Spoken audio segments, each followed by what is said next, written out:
To the football foodie. Today we're going to be recapping what happened in Champions League this week. Oh, was I wrong with my predictions? We're going to be starting off with the first game of the week, Arsenal versus Atletico Madrid. Now, look, this game did not end up the way I thought it was going to end up. I thought Atletico Madrid was going to be the one with the goal, but Saka got that goal in the 44th minute right before the first half was done. That is the difference. That is the reason why Arsenal is there.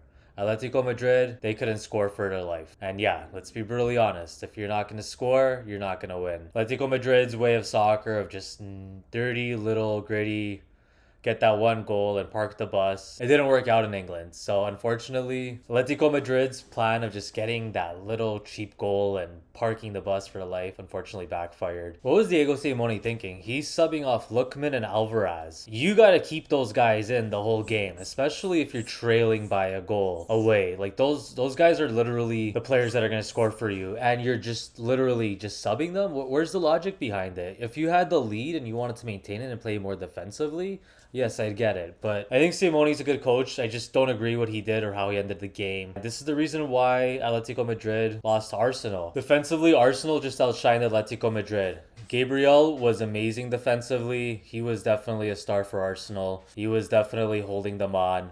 Atletico pushed hard, but yeah, subbing off Alvarez and Lookman, that's kind of not pushing hard enough in my opinion. Good on Arsenal for playing a tight defensive game, getting that cheap goal from Saka. Are they still gonna bottle? I mean, listen, Inter Milan made it to a Champions League final, and they also lost the league, and they also lost the Champions League final. Is history gonna repeat itself with a different team? All I could say is we gotta wait and find out. I'm going to be making a prediction video also, by the way, but I'm going to be doing it closer to the date. The reason why I'm doing that is there's various variables in soccer. There's injuries, there's team's momentum. So closer to the finals, I'll be making a video predicting who's going to win. But yeah, let's go to the other part of Champions League. The other teams that were playing. Bayern versus PSG. Now, if you saw the first leg of this game, it was insane. This was probably the most entertaining thing you saw, the first leg. And now, how do they do it for the second leg? Well, like every movie, the sequel sucks. Playing away in Germany, Bayern Munich, I thought they were going to do a better job, but they conceded a goal early on. Dembele scored in the 3rd minute. Very nice goal. Yeah, that was a dagger. Harry Kane, late, he scored a goal as well, but it wasn't enough. It was literally in the 90 plus minutes. Bayern didn't have enough time to come back. Good on PSG, playing really good defensive soccer. They could do it both sides, okay? They can outscore you and they can outgrind you defensively. PSG is a pretty impressive team.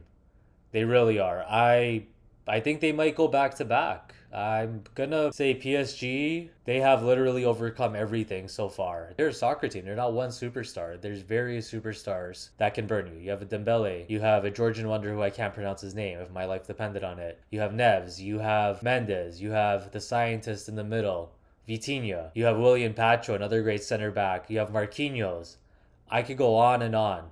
Their super sub Gonzalo Ramos. He might even start for Portugal and he's their sub. Just take that in. He might start over Ronaldo.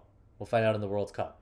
World Cup video coming soon, by the way. Look, PSG, they're a very good team, okay? They're very impressive. They were able to overcome everything, like I said earlier. Kudos to them. I really thought Bayern Munich was going to go to a Champions League final, but unfortunately, they just didn't have what it takes. Bayern Munich did not have what it takes to make the Champions League finals. And that's always Bayern's problem. They have a great team. They're always dominant. But when they start getting to the semis or quarterfinals, they just end up playing the finalist or the winner. Bayern Munich, they're like, if the Champions League were to be spread out like a whole league, like what a league table, Bayern Munich, I think they'd probably have the most Champions League. They're just a consistent team. But they just face their normal kryptonite, and that is not showing up at the big stage. I don't know if they're intimidated. I don't know if they just have bad luck, but very unfortunate for Byron. And that's the reason why I am going to be trying, yeah, fried crab flavored chips.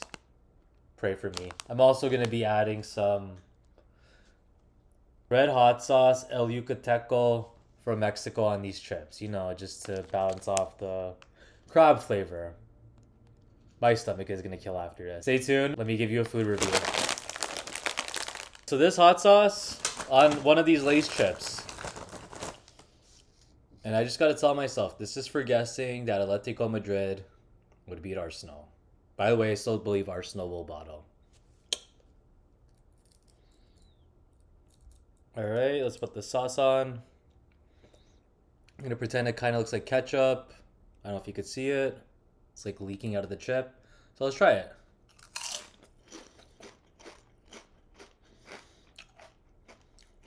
I'm gonna be eating this one because I thought Bayern Munich would win Champions League this year. Oh, was I wrong? Byron, you failed me. Why do you fail me, Byron? I had so much faith in you. PSG, make sure Arsenal bottles. All right, let's have this last piece of chips.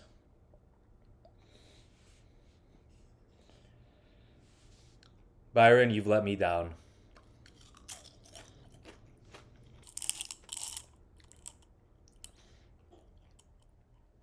Yeah, it is that. Yeah, it's not a good combination after a second bite. Definitely not. I got my predictions wrong. I paid the price. I'm going to be doing one more food review of this, and that is going to be my finals prediction. Hopefully, I don't have to eat any more screwed up combinations of Asian chips and Mexican hot sauces. I also have some Lay's chips from China. If I get it wrong, I'm going to be pairing it with some other random hot sauce. But that's only if I get it wrong. That's the thing of the Football Foodie. I made this channel to review food and to see what soccer culture is like from different parts of the world. So I'm excited for it. The World Cup video is going to be really good. Thanks once again for watching. I hope you enjoyed this episode. I'm looking forward to making the World Cup videos and trying a bunch of exotic foods from all over the world and giving you my review about it. Take care and have a good one.